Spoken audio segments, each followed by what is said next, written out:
إن الحمد لله نحمده ونستعينه ونستغفره ونعوذ بالله من شرور أنفسنا ومن سيئات أعمالنا من يهده الله فلا مضل له ومن يضلل فلا هادي له وأشهد أن لا إله إلا الله وحده لا شريك له وأشهد أن محمدا عبده ورسوله أما بعد فإن أصدق الحديث كتاب الله وخير الهدي هدي محمد صلى الله عليه وسلم وشر الأمور محدثاتها وكل محدثة بدعة وكل بدعة ضلالة وكل ضلالة في النار. Sebenar-benar kalam ialah kalamullah subhanahu wa ta'ala, dan sebaik-baik petunjuk ialah petunjuk Nabi Muhammad sallallahu alaihi wasallam, dan seburuk-buruk perkara ialah perkara yang diada-adakan dalam agama. Setiap perkara yang diada-adakan itu dinamakan bid'ah. Setiap bid'ah itu adalah sesat, dan setiap yang sesat itu tempatnya di dalam neraka. Tuan-tuan dan puan rahimakumullahu jami'an, bersambung pengajian ringkasan Sahih Al-Bukhari dalam bab wuduk. Pada kuliah yang lepas kita membincangkan berkenaan dengan dua orang yang diazab di dalam kubur kerana salah seorang daripadanya kencing tidak bersih. Maksudnya kencing dan tidak bersihkan dirinya daripada kencing dengan betul, lalu dia diazab. Dan yang kedua, dia diazab kerana menyebarkan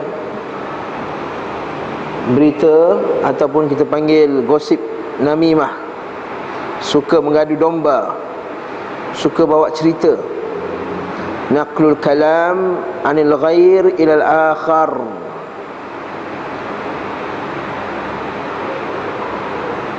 Fi gharadis su' ataupun ala gharadis su', iaitu namimah itu membawakan berita daripada seseorang ke seorang yang lain dengan tujuan yang tak baik. Kalau kita bawa berita orang ke orang yang lain untuk tujuan yang baik, itu tidak dinamakan namimah. Namimah itu kita bawa berita daripada seseorang ke seorang yang lain, tujuannya untuk merosakkan hubungan antara kedua orang tadi.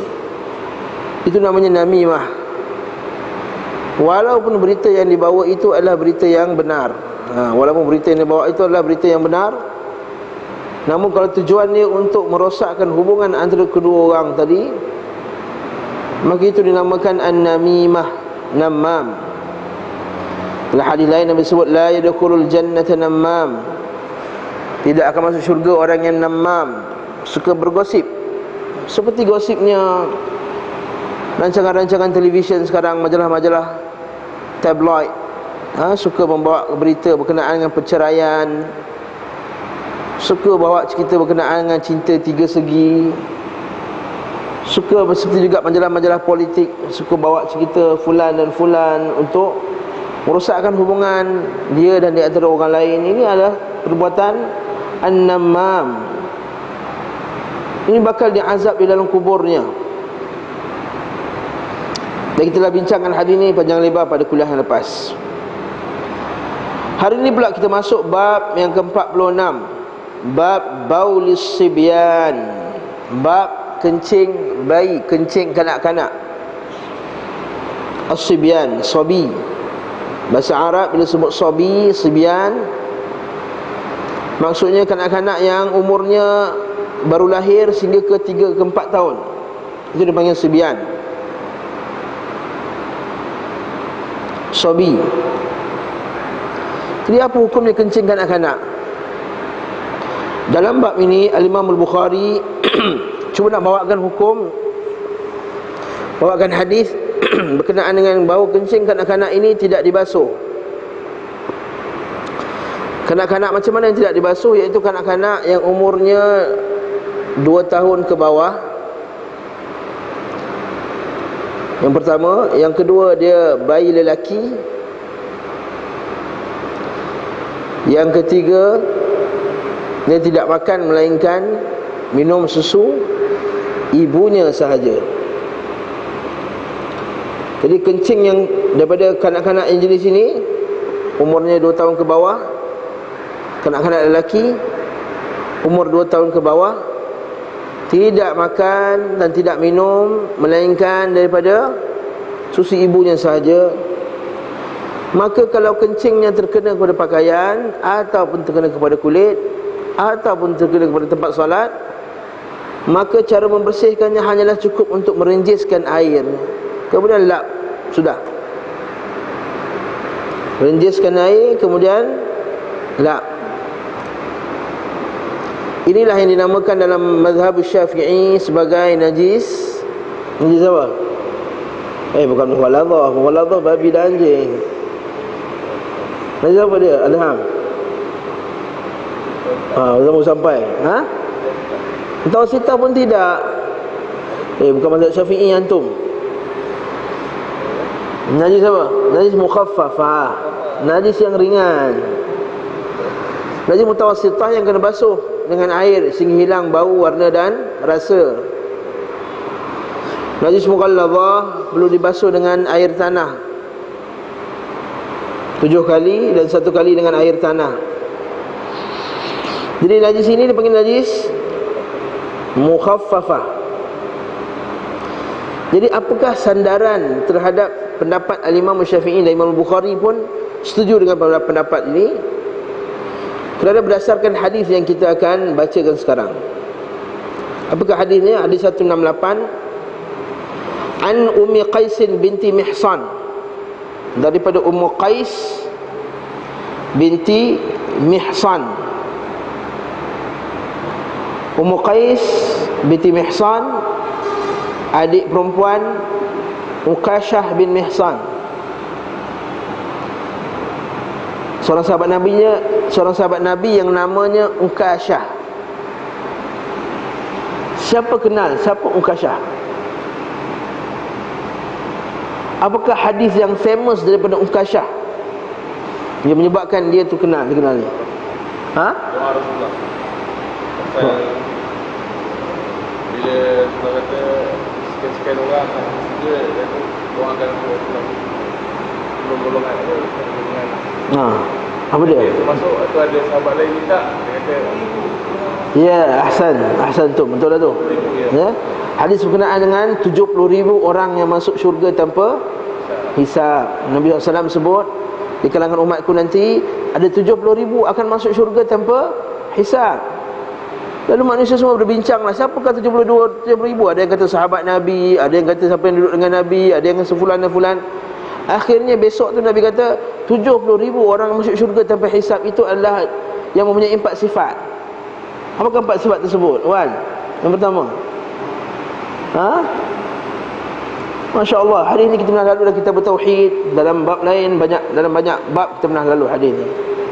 4 sifat. Apa dia 4 sifat tersebut? Ya,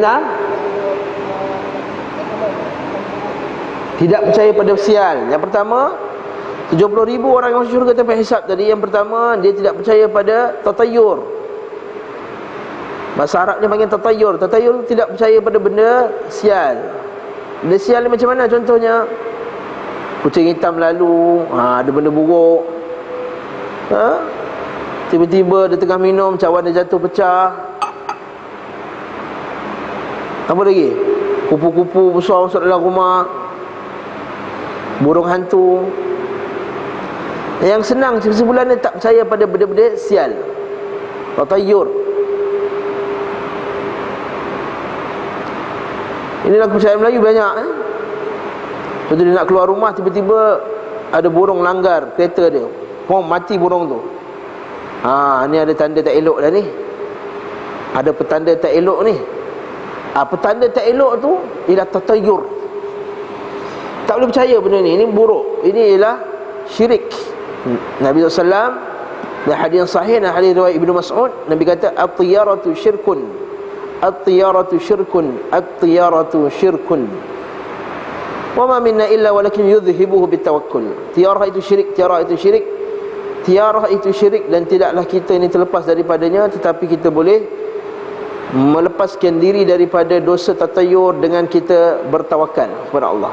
Maksudnya bila dah terkena tanda yang buruk tadi, dia terus juga perjalanan dia, dah bertawakal kepada Allah, maka itu menghapuskan dosa-dosanya bila terbit dirinya percaya kepada benda yang sial tadi. Itu namanya macam. Sifat yang kedua,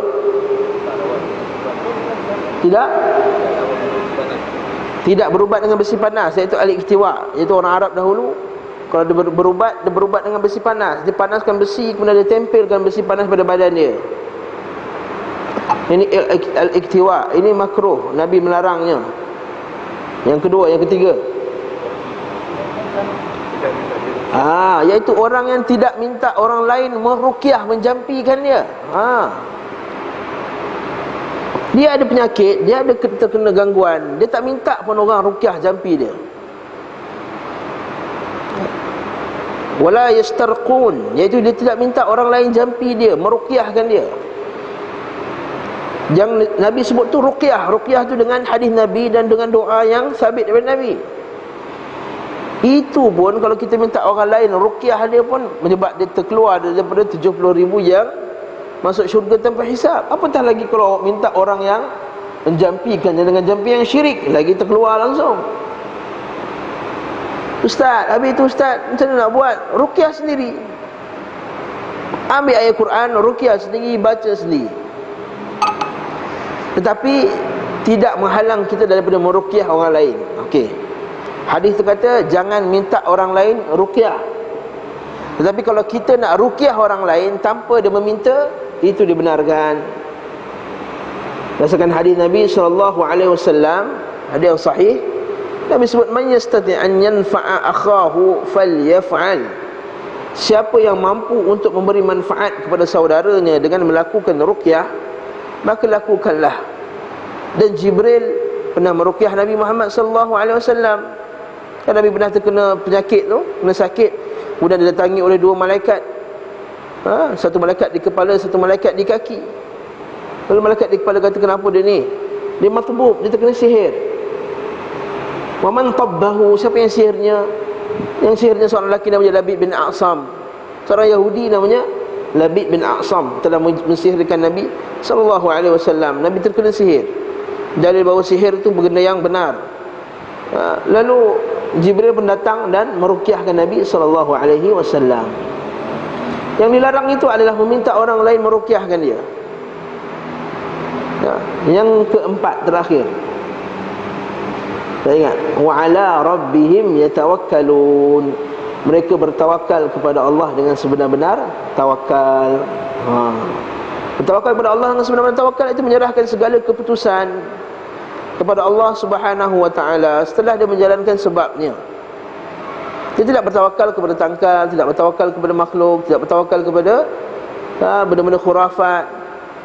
Seperti kepercayaan sebagian orang yang memakai tangkal untuk melindungi diri daripada aksiden dan penyakit. Ini bersalahan dengan tawakal kepada Allah. Jadi siapa yang melakukan perkara ini, maka terkeluarnya daripada 70,000 orang yang akan masuk syurga tanpa hisab. Lalu seorang sahabat Nabi namanya Unkashah bin Mihsan. Unkashah kata, ya Rasulullah, doakan aku agar aku termasuk dalam 70,000 yang masuk syurga tanpa hisab tadi. Maka Nabi kata, engkau termasuk daripada mereka. Maka datang seorang lelaki lagi, Rasulullah, doakan aku agar aku masuk juga dalam 70,000 tadi. Lalu Nabi kata, Unkashah telah mendalui kamu. Maksud Unkashah dah minta dulu. Kalau bincang sebab apa Nabi jawab macam tu, sebab kemungkinan lelaki tadi itu tidak termasuk. Tapi Nabi tak nak cakap kau tak termasuk. Nabi takut kecilkan hati dia. Lalu Nabi kata Ukashah dah minta dulu, dah cukup, dah seorang je boleh minta. Wallahu alam, itu sebahagian huraian para ulama. Jadi hadis yang kita baca sekarang ni, Ummu Qais binti Mihsan, nama sebenarnya Juzamah. Nama sebenarnya Juzamah adalah adik-beradik perempuan kepada Ukashah tadi. Cantik. Radhiyallahu anha, semoga Allah Ta'ala meridai dia. Annaha atat bi ibnin laha saghir.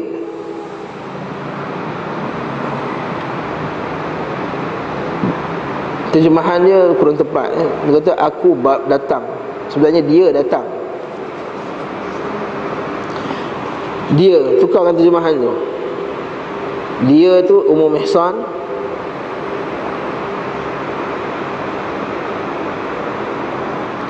Membawa bayi laki-lakinya. Betul kan? Daripada Ummu Qais binti Mihsan radhiyallahu anha, bahawa dia, betul kan buku anda? Buku anda silap. Satu hari Ummu Qais ni bawa baby, anak laki dia, jumpa Nabi SAW, saghir, kecil lagi. Ulama bincang sebab apa dia bawa. Sebab nak minta Nabi tahnikkan dia, nak minta Nabi mentahnikkan anak lelaki dia. Siapa minta tahnik? Siapa minta tahnik? Ummu Qais tadi. Nak minta kita fokus pada hadis. Ummu Qais bawa anak lelaki dia jumpa Nabi SAW dan minta Nabi mentahnikkan. Tahu tahnik tak? Tahnik tahu? Tahnik tu yang kita sapukan benda manis dalam mulut bayi tu, sunnah Nabi. Iaitu pada hari yang pertama pun sunnah, pada hari yang ketujuh pun sunnah. Bila bayi itu dilahirkan, maka kita mentahnikkan bayi tersebut. Iaitu kita penyek-penyekkan kurma ke benda apa yang manis. Yang afdalnya kurma. Zaman Nabi kunyah dengan mulut dia sendiri. Kalau tak kunyah dengan mulut sendiri rasa geli, maka kita tenyihkan dengan air. Lalu manisan tu kita tenyih bertangan, kemudian kita sapukan di dinding mulut dalam bayi tu. Pada hari keberapa? Hari pertama dan hari ketujuh. Ini sunnah. Bersama dengan mencukur kepalanya pada hari ketujuh, bersama dengan mengakikahkannya pada hari ketujuh. Dan itu adalah sunnah Nabi. Ada pun adat bergendoi, ini semua bukan sunnah Nabi. Ini semua adat yang tidak ada asal usul. Adat pijak tanah juga tak ada dalam sunnah Nabi SAW. Marhaban juga bukan dalam sunnah Nabi SAW. Zaman Nabi tidak ada marhaban. Ada orang kalau tak buat akikah, tak ada marhaban, tak sah. Dan bukan semestinya kena buat kenduri besar-besar. Awak dengan anak, katakanlah dengan anak kita, hari ketujuh dah, kita pun tahnikkan dia, kita pun cukur kepala dia, kita pun ambil kambing sembelih, masak. Lepas tu isytiharkan namanya pada hari ketujuh tersebut. Maka akikah kalau mampu kita buat, anak lelaki 2 orang. Kemudian dimasakkan dengan masakan yang manis, masakan-masakan, kemudian kita jemput orang lain makan. Nak buat barbecue pun boleh, nak buat kuzi pun boleh, nak buat kari pun boleh. Nabi SAW tak pernah tetapkan nak masak apa. Dan tak perlu ada orang pusing-pusing bawa kelapa, tak payah. Bawa kelapa tenyih. Ini juga laisa minas sunnah, bukan daripada sunnah Nabi SAW. Ustaz, adakah disunnahkan untuk yang buat tu ustaz? Tahnik. Ataupun kita panggil orang alim untuk mentahnikkan dia. Adakah dia sunnah? Ibnu Hajar dalam Fathul Bari disebut di sini, dikata digalakkan untuk bertabarruk dengan orang saleh. Lalu Syekh bin Baz rahimahullah dalam ta'liq dia, dalam komen dia kata tidak, ini khas untuk Nabi. Ini khas untuk Nabi SAW. Sebab aliyah Nabi itu, tangan Nabi itu barakah. Bukan macam alio orang lain. Alio saya tak barakah, alio Imam Usman tak barakah, alio Imam Izzuddin lagi tak barakah.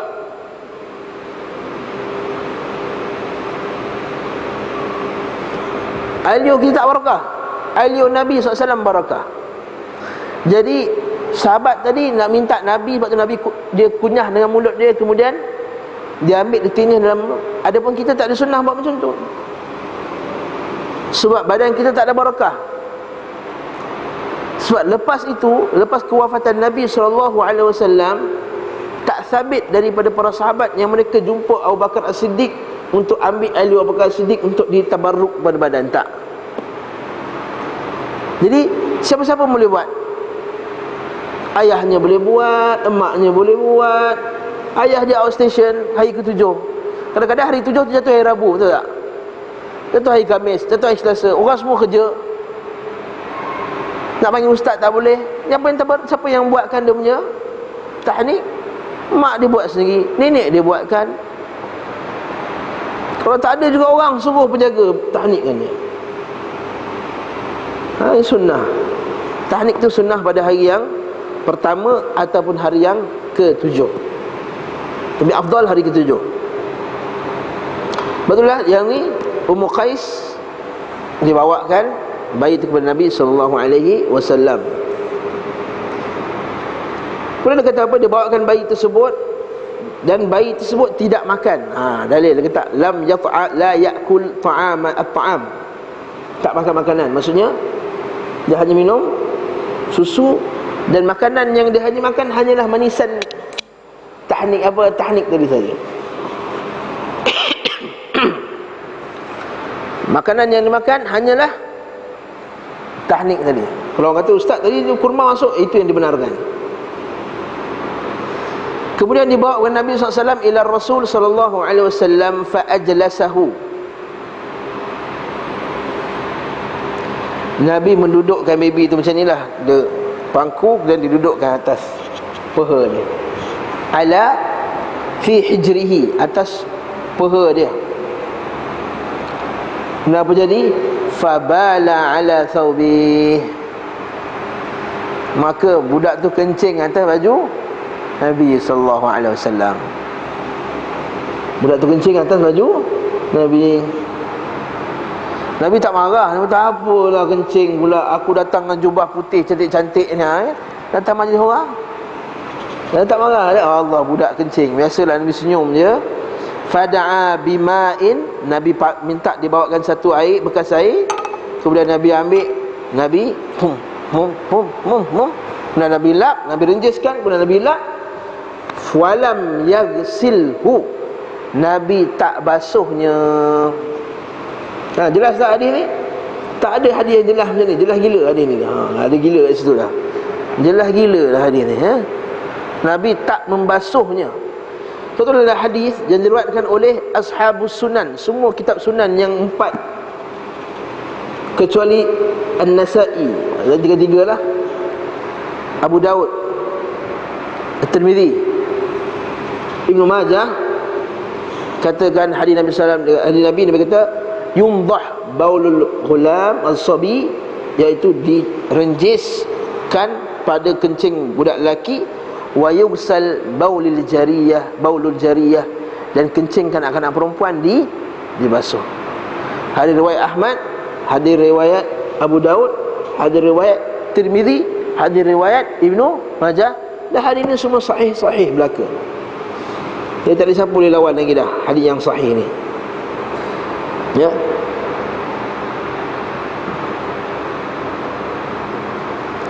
Jelas tak?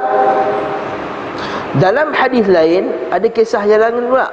Dalam hadis yang diriwayatkan oleh At-Tabrani dalam Al-Awsat, dalam Mu'jam Al-Awsat, bahawa pernah sekali yang kencing itu adalah Hasan bin Ali, cucu Nabi, namanya Hasan. Nabi tengah tidur, lepas tu Hasan mengangkat panjat atas badan Nabi. Dah panjat atas badan Nabi, dia kencing letak kemaluan dia dekat betul kat pusat Nabi, dia kencing kat pusat Nabi SAW. Budak kecil. Nabi bangun terkena, Nabi ambil dan Nabi renjiskan sahaja. Nabi tak marah pun, cucu siapalah ni, bukan. Jadi ini adalah dalil bahawa dibenarkan, ini dipanggil najis yang mukhaffafah. Apakah pengajaran daripada hadis ini? Kata Ibn Hajar Al-Asqalani, pengajaran yang pertama, an-nadabu ila husnil mu'asyarah wat tawadhu'. Galakan kepada kita ini bersikap ihsan kepada kanak-kanak dan juga bersikap tawadhu'. Sikap tawadhu' lah. Budak kencing kat baju dia pun dia tak marah. Macam tu juga kita kat masjid ni bersikap tawadhu' kepada kanak-kanak yang datang. Memanglah dia bising, kanak-kanak, budak-budak biasalah bising. Tapi bersikap tawadhu' lah pada kanak-kanak tersebut. Janganlah buat muka bengis, menyebabkan kanak-kanak tu nanti tak suka datang masjid. Satu, wat tawadhu'.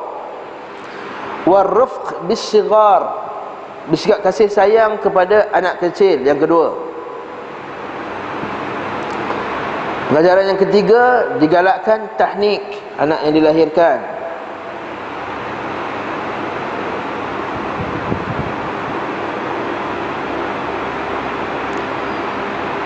Dan yang keempat, masalah kencing tadilah, kencing kanak-kanak. Dalam masalah ini ada 3 pendapat mazhab yang besar berkenaan dengan kencing kanak-kanak. Pendapat yang pertama, pendapat mazhab Syafi'i, iaitu yang dibenarkan untuk kita renjis hanyalah kencing anak-anak lelaki 2 tahun ke bawah dan hanya makan susu ibunya saja. Dalam mazhab yang kedua, iaitu mazhab yang diriwayatkan daripada Malik dan Syafi'i, dikatakan boleh direnjiskan pada dua-dua sekali, bayi lelaki dan bayi perempuan. Dan pendapat yang ketiga adalah pendapat mazhab Hanafi dan pendapat mazhab Maliki dalam masalah ni, iaitu tak boleh renjis, kena basuh juga. Tak boleh renjis, kena basuh juga. Habis tu macam mana mazhab Maliki ke Hanafi berkenaan dengan hadis yang sahih belaka-belaka ni? Bila dia kata Nabi, mula-mula Nabi renjis, kemudian Nabi basuh. Renjisan tu satu. Yang kedua kata Nabi basuh, tapi basuhnya tak macam basuh najis lain, basuh dengan basuh yang ringkas. Pendapat mana yang paling kuat dalam masalah ni? Tidak ada khilaf padanya, tidak ada syak lagi. Bukan tak ada khilaf, tidak ada syak lagi bahawa pendapat yang pertama itu adalah pendapat yang terkuat, iaitu pendapat mazhab Asy-Syafi'i dalam masalah ni, iaitu kanak-kanak lelaki 2 tahun ke bawah yang hanya minum susu anaknya sahaja.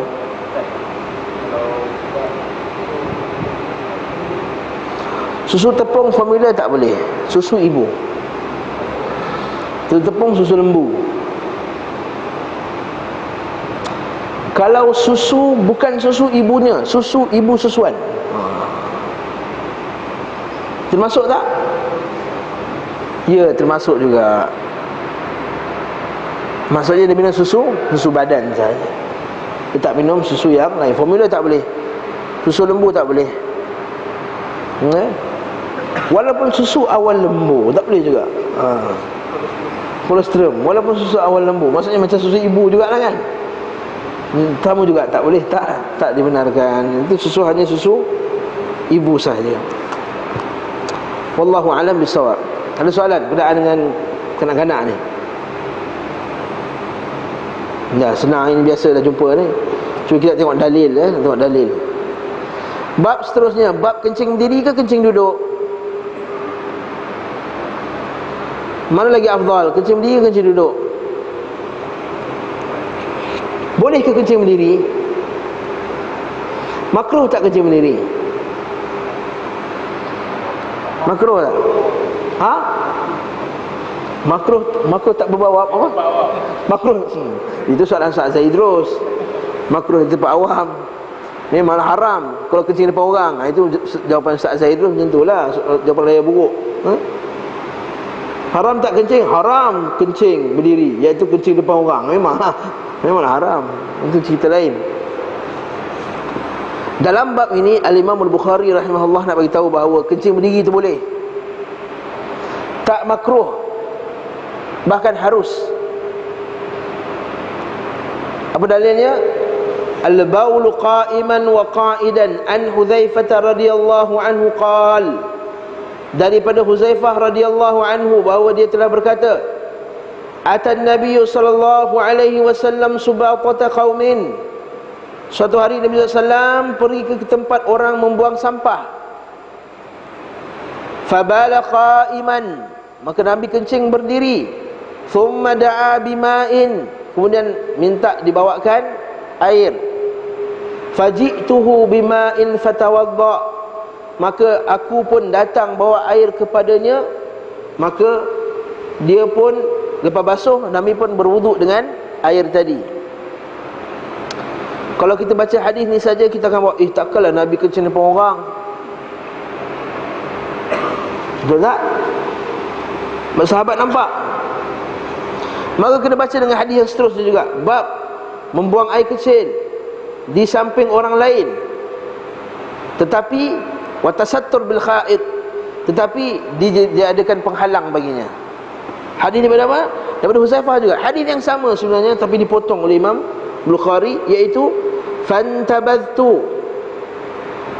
Ya, fantabadtu. Dan hadis dia kata apa? Nabi Muhammad SAW, dan aku tengah dalam perjalanan ketika bertemu dengan sekelompok orang. Nabi maksud nak meeting dengan orang. Kemudian Nabi nak kencing sallallahu alaihi wasallam, dan Nabi berdiri di tempat tadilah, subatatul qam tadi, tempat buang sampah tadi. Dan sebagaimana kalian berdiri di belakang sebuah dinding dan buang air kecil.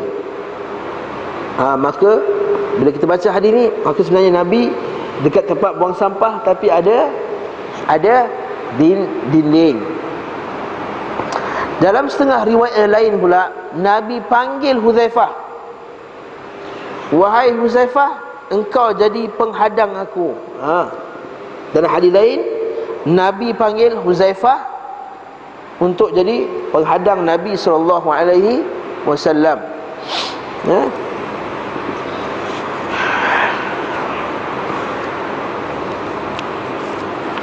Maksudnya Nabi tak kencing depan orang. Sebab menyalahi sunnah Nabi. Kita pernah lalu sebelum ni hadis bahawa Nabi SAW bila nak kencing, Nabi akan menjauhkan diri dia sehingga tak nampak. Betul tak? Satu. Yang kedua, kita baca hadis sebelum ni, dan antara orang yang azab adalah orang tidak melindungi diri, menutup dirinya ketika kencing. Itu dia kencing depan orang, itu juga menyebab dia diazab. Lalu difahami bahawa Nabi SAW kencing kat situ, di tempat buang sampah tu, yang pertama dalam hadis sebut ada dinding yang tutup. Yang kedua, Huzaifah sendiri yang blok Nabi SAW. Jadi kalau kita nak kencing sangat tepi highway contohnya, tak tahan sangatlah, maka kalau kita ada kawan seorang kata, Mat, tolong Mat, kau duduk tepi aku ni, blok aku nak kencing, boleh tak? Boleh. Dia dibenarkan. Tapi kita patah dulu balik hadis tadi. Boleh tak kencing berdiri? Hadis ni dalil bahawa Nabi SAW kencing berdiri. Memang ada hadis Nabi SAW, Nabi kencing duduk. Bala Rasulullah SAW jalisan, Nabi kencing duduk, seperti hadis riwayat Nasa'i dan Ibnu Majah. Sehingga kan ada sebagian sahabat kata, ya tengok tu Nabi kencing macam perempuan. Nabi kencing macam perempuan. Sebab biasanya kencing duduk ni siapa? Perempuan kan? Sebab perempuan boleh kencing berdiri. Kama tabulul mar'ah.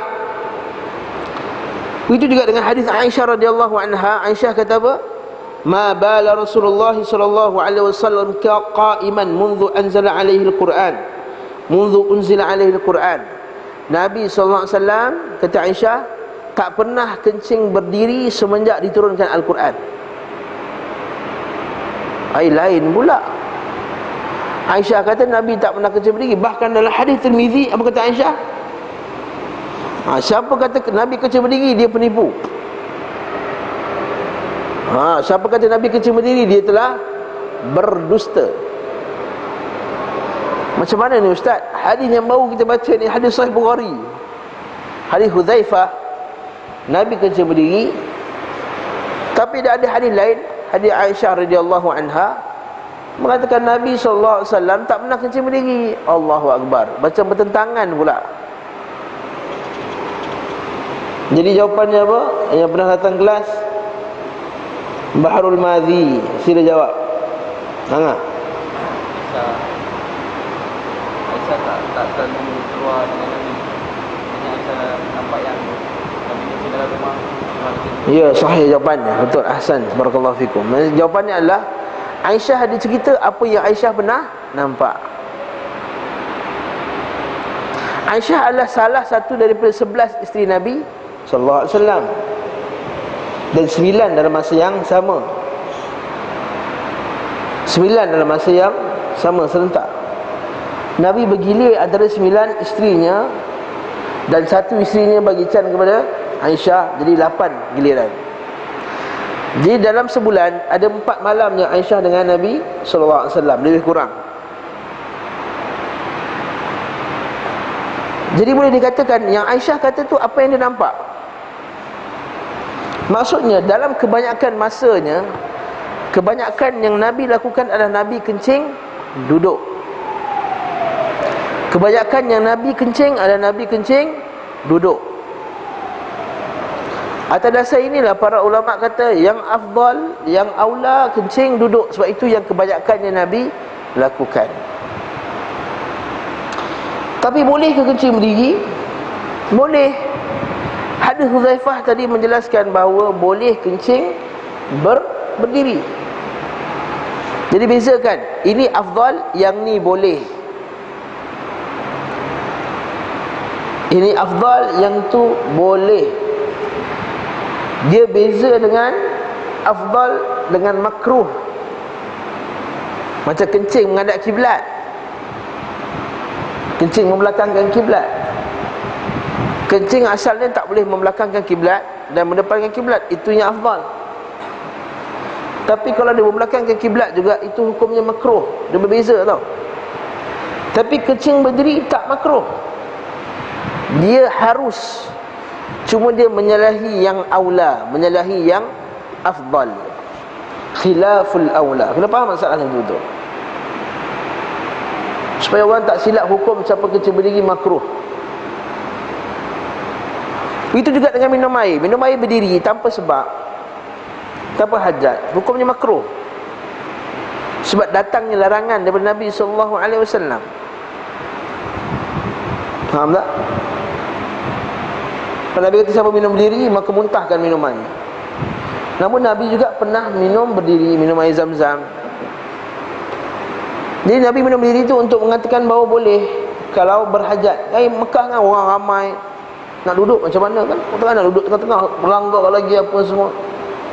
Jadi benar boleh minum berdiri jika berhajat, tak ada tempat duduk contohnya. Jadi barakallahu fikum, berbeza dengan masalah kencing ni tadi. Sebab kencing tidak ada larangan. Nabi tak pernah larang kencing berdiri. Nabi tak pernah larang. Cuma Aisyah dia nampak kebanyakan yang Nabi buat adalah kencing. Lepas tu para ulama hadis kata, mana-mana hadis yang menyebut larangan kencing berdiri, ketahuilah hadis itu semuanya hadis yang tak sahih. Dengar saya ulang balik statement ni. Mana-mana hadis, ni ulama hadis yang sebut, bukan saya. Ulama hadis, buka dalam kitab Bahrul Mazi, buka dalam kitab hadis yang lain. Mana-mana hadis yang menyebut larangan kencing berdiri, ketahuilah hadis itu hadis tidak sahih. Faham tak ni? Okey. Cuma dalam mazhab Syafi'i, ulama mazhab Syafi'i cuba mencari alasan ataupun memikirkan alasan kenapa Nabi SAW kencing berdiri.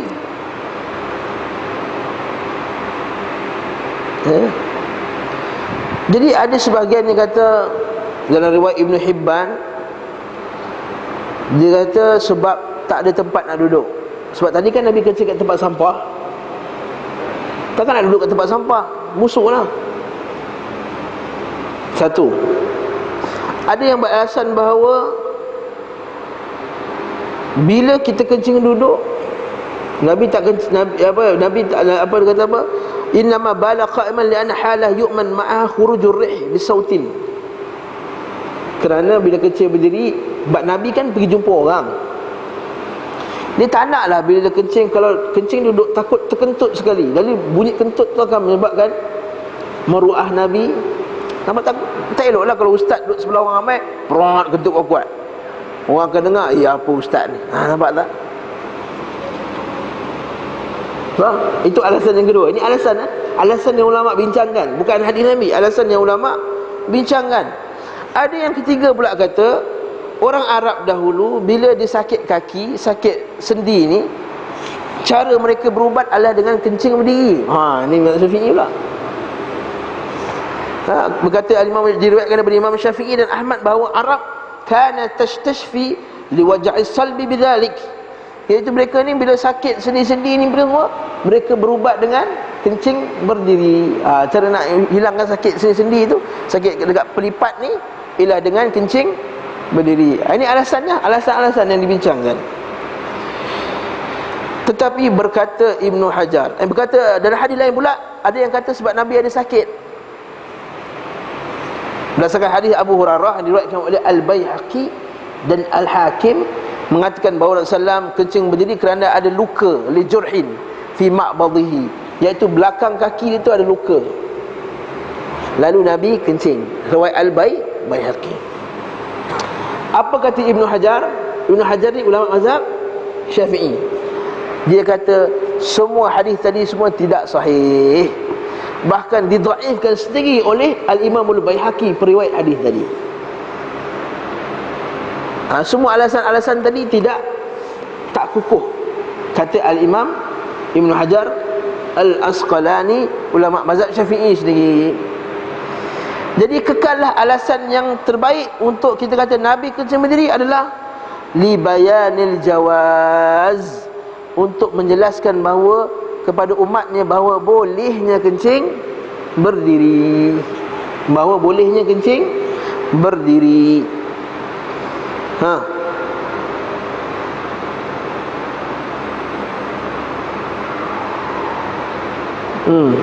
Itu jawapan dia. Wallahu ta'ala alam. Bahkan Nabi SAW dia kencing berdiri sebab apa? Sebab nak jelaskan kepada orang bahawa boleh. Itulah antara hikmahnya Nabi SAW. Dia buat macam ni kadang-kadang dia buat macam lain. Kadang-kadang dia sembahyang tarawih, kadang-kadang dia tak keluar sembahyang tarawih, nak jelaskan bahawa sembahyang tarawih itu sunat. Kadang-kadang Nabi baca bismillah kuat, selalunya Nabi baca bismillah perlahan. Tapi kadang-kadang Nabi baca bismillah kuat, nak bagi tahu bahawa boleh baca bismillah kuat. Itu juga dan seterusnya sunnah Nabi SAW di bayan al-jawaz, untuk menjelaskan bahawa bolehnya kencing berdiri tadi. Wallahu a'lam bisawab. Kita dengar azan, nanti disambung sikit lagi berkenaan dengan menutup diri ketika kencing. Allahu a'lam. Bismillah wassalatu wassalamu ala Rasulillah wa ala alihi wa sahbihi wa man tabi'ahu. Kita sambung pula perbincangan berkenaan dengan yang Nabi kencing berdiri di tempat buang sampah tu pula. Bukankah menyalahi perbuatan yang Nabi selalu lakukan, bahawa Nabi bila nak kencing, Nabi akan menjauhkan diri? Maka Al-Imam Ibn Hajar dalam kitab Fathul Bari berbincang, apakah sebab Nabi tak pergi jauh? Ya, ada yang mengatakan bahawa jawapannya adalah kerana nak bahawa boleh kencing walaupun bukan jauhan, di kejauhan, dengan syarat ada orang blok. Jadi kat sini kita kata bolehlah kencing dekat toilet. Yang zaman sekarang ni kan yang kencing berdiri tu, tapi syarat dia mesti ada orang blok kita daripada belakang.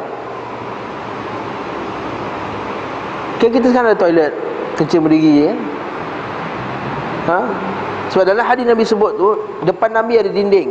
Maksudnya depan orang tak nampak lah bila Nabi bukakan dia punya kain dia tu nak kencing, betul tak? Dari sebelah belakang pula Nabi panggil Huzaifah untuk blok Nabi SAW agar orang tak datang tengok. Dari bawah boleh juga kencing macam kat tempat tu. Kata nak tak tahan sangat kat tepi highway tadi, kita kata pastikan depan ada blok. Jangan pula kencing kat depan tepi highway, depan orang lalu lalang, sama juga, haram juga. Depan tu ada dinding yang blok kita, dan juga belakang pun ada orang blok kita supaya tak terzahir aurat. Satu alasannya. Betul, kenapa Nabi tak pergi? Maka Imam Ibn Hajar kata, sebab kan Nabi tadi bertemu dengan orang. Bila Nabi jumpa dengan orang, Nabi meeting lama sangat, Nabi tak tahan kencing. Lalu kalau takut, kalau dia menjauhkan diri lagi, menimbulkan mudarat pada diri dia.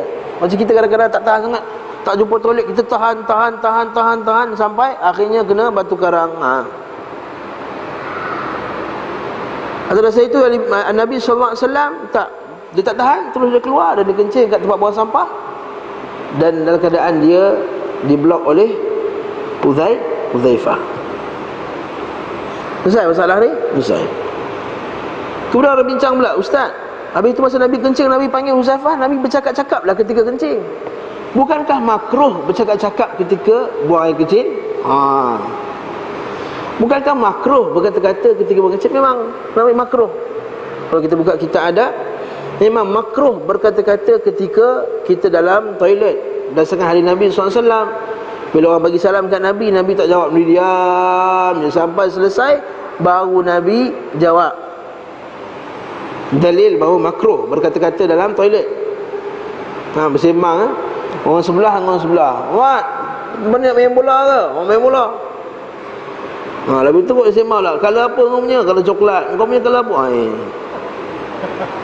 Ini tak elok lah tu. Itu menyalahi adab orang yang soleh. Habis tu Nabi panggil tu, Nabi cakap-cakap lah juga. Kata tidak. Sebab dalam hadis riwayat lain, hadis riwayat Muslim, Nabi sebenarnya Nabi tak panggil dengan suara, Nabi panggil dengan tangan saja. Nabi hanya bagi isyarat.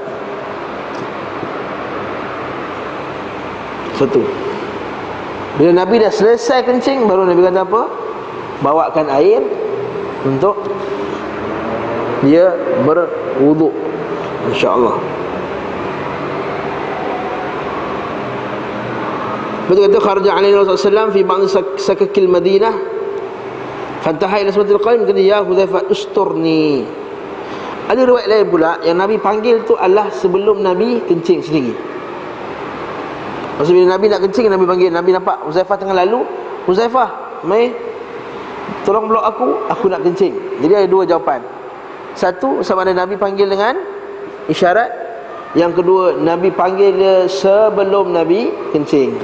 Sebab asalnya adalah hukumnya makruh berkata-kata ketika dia kencing.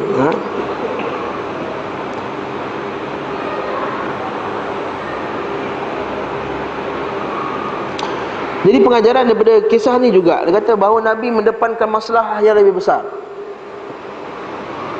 Maksudnya Nabi SAW tengah berjumpa dengan orang yang jarang dia jumpa untuk mesyuarat benda yang penting. Jadi kalau dia menjauhkan diri nanti pendeklah mesyuarat tersebut, kemudian terganggu mesyuarat tersebut, masalah yang lebih besar. Maka Nabi kencing dekat tempat buang sampah tadi, supaya dia kata apa? Dia kata yutilu julus li ummah wa yukthir min ziyarati ashabi.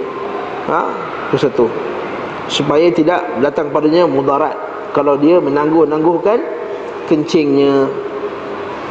Yang kedua, dia menjaga benda, meraih benda yang lebih penting, iaitu dalam masalah lebih penting dalam masalah itu adalah mesyuarat tersebut.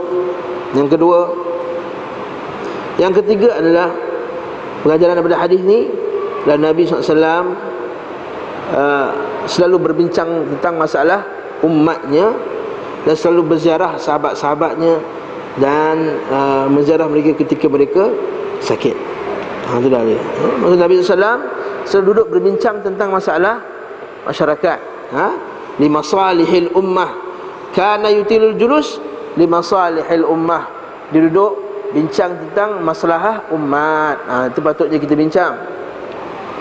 Bukan duduk bincang pasal kereta, aku nak tukar sporty, apa, tukar ni, tukar lampu, aku belakang ni aku letak skirting lagi, aku nak letak apa tu, tempat gantung baju tu apa, spoiler.